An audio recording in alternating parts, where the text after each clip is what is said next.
جاء اقتراب النادي الأهلي من التعاقد مع المدرب الأسباني خوسيه ريفيرو المدير الفني لفريق أورلاندي بيرتيس لتولي مهمة المدير الفني للفريق كرة القدم خلفا للسويسري مارسيل كولر مدرب الفريق السابق، ليفتح باب التساؤلات حول هوية المدرب الأسباني وما هو خوسيه ريفيرو.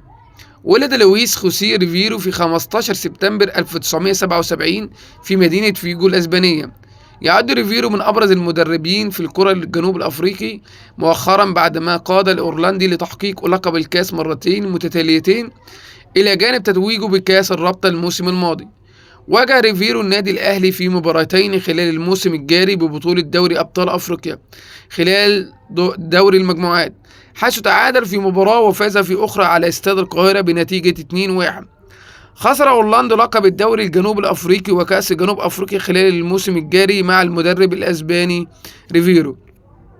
ريفيرو البالغ من العمر 48 عاما يتميز بأسلوب لعب هجومي وتنظيم دفاعي مميز، مما يجعله هدفا محتملا للفرق الساعية للمنافسة في دوري أبطال أفريقيا. يعمل ريفيرو في فريق أورلاندي بيرتيز منذ يوليو 2022 قبل أن يرحل خلال الموسم الجاري. خاض ريفيرو 47 عاما 130 مباراة رفقا أورلاندي بيرتيس، حيث فاز في 81 وتعادل في 22 وخسر 27 مباراة. وصل ريفيرو إلى جنوب أفريقيا ولم يكن شخصا معروفا على الإطلاق، لدرجة أن بعض مشجعي أورلاندي بيرتيس هاجموا مجلس الإدارة بسبب التعاقد مع مدرب مغمور، حيث اعتبروه صفقة محفوفة بالمخاطر بسبب خبرته المحدودة كمدرب للفريق الأول.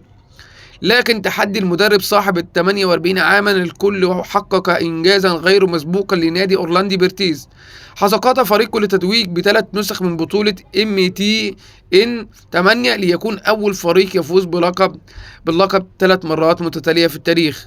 لم تعد بطولة MTN 8 هي الوحيدة التي سيطر عليها أورلاندي بيرتيز، حيث فاز أيضا بكل نسخ كاس نيدابانك، هي بطولة خروج المغلوب الرئيسية التي أقيمت منذ تولي ريفيرو المهمة الفنية. في المجموع حصد خوسيه ريفيرو الملقب بالبروفيسور 5 ألقاب في أكثر من عامين كمدرب في جنوب أفريقيا، بالإضافة لذلك قاد الفريق للتأهل لمرحلة المجموعات في دوري أبطال أفريقيا، وما هو ما لم يحققه أورلاندو منذ عام 2019. رغم كل النجاحات التي حققها ريفيرو مع أورلاندي بيرتيس، إلا أن فشل في بطولة الدوري الجنوب أفريقي والتي يحتكرها فريق صن داونز منذ 8 سنوات. إذا كانت آخر مرة خسر فيها صن داونز بطولة الدوري كان في موسم 2016 و 2017 عندما فاز بها فريق بيدافست. يعتمد ريفيرو على تشكيل 4-2-3-1 ويتميز بأسلوب يجمع بين الانضباط التكتيكي والأوروبي والمهارات الفردية للاعبين الأفارقة.